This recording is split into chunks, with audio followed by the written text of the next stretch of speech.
एक जनहित याचिका अदालत में दायर की जाती है, उस पर अदालत का फैसला आता है, सरकार को उस पर कार्रवाई करनी पड़ती है। जनहित याचिका या पीआईएल ने बहुत से क्षेत्रों पर अपना प्रभाव डाला।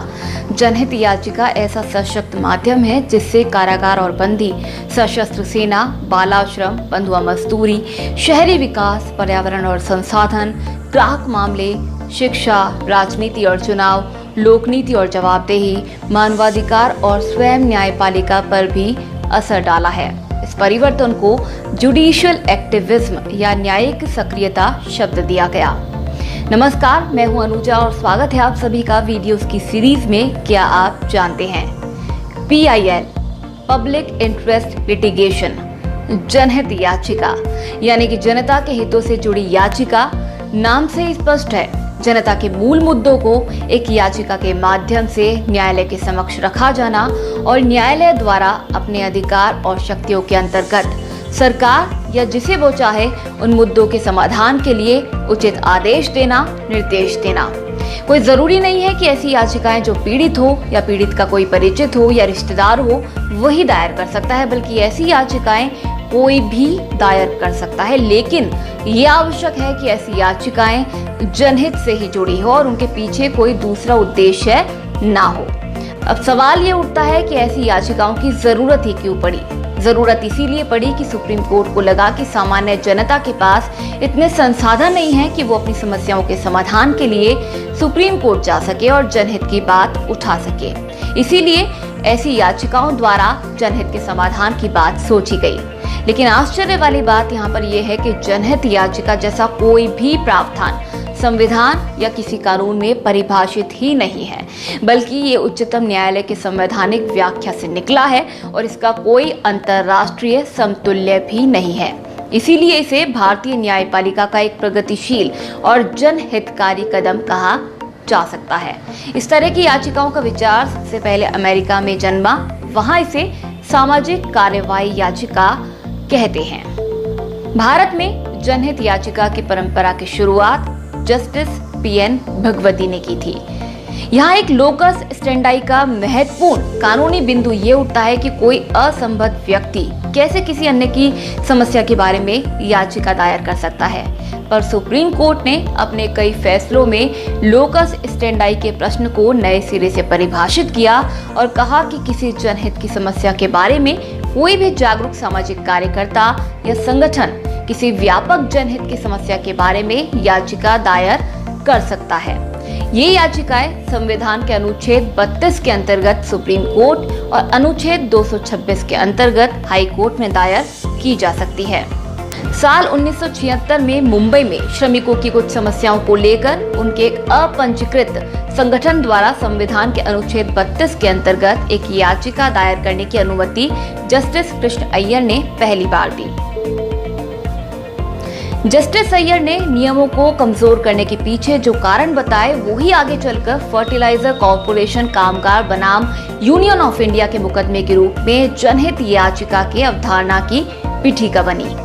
तब यह तय हुआ कि कोई भी व्यक्ति जिसका उस समस्या से कोई संबंध ना हो तो वो भी अदालत में कोई याचिका दायर करके किसी अन्य की या किसी सामूहिक समस्या के बारे में न्यायिक राहत पा सकता है। जनहित याचिकाओं की स्वीकृति के लिए उच्चतम न्यायालय ने कुछ नियम बनाए हैं, जैसे कि लोकहित से प्रेरित कोई भी व्यक्ति या संगठन पीआईएल दायर कर सकता है। कोर्ट को दिए गए पोस्ट कार्ड को भी रिट याचिका मानकर उस पर कार्रवाई की जा सकती है। कोर्ट को अधिकार होगा कि वो इस याचिका हेतु सामान्य न्यायालय शुल्क भी माफ कर दे।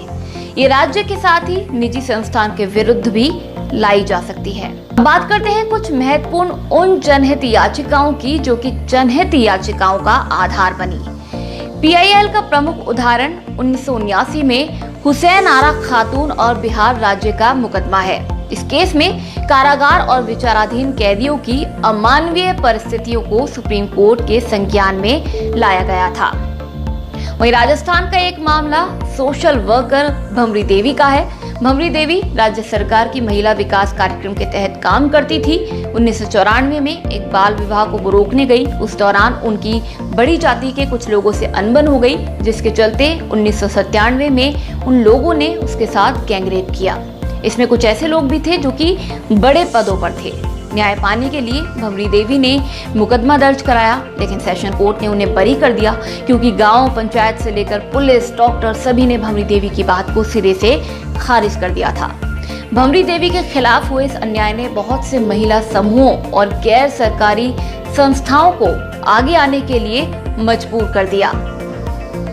कुछ गैर सरकारी संस्थाओं ने मिलकर साल 1997 में विशाखा नाम से सुप्रीम कोर्ट में एक याचिका दायर की, जिसे विशाखा और अन्य बनाम राजस्थान सरकार और भारत सरकार के नाम से भी जाना जाता है। वहीं एमसी मेहता केस की बात की जाए तो ये केस भी बहुत चर्चित रहा था। एमसी मेहता और भारतीय संघ और अन्य का मुकदमा, जो कि 1998 से 2001 तक चला।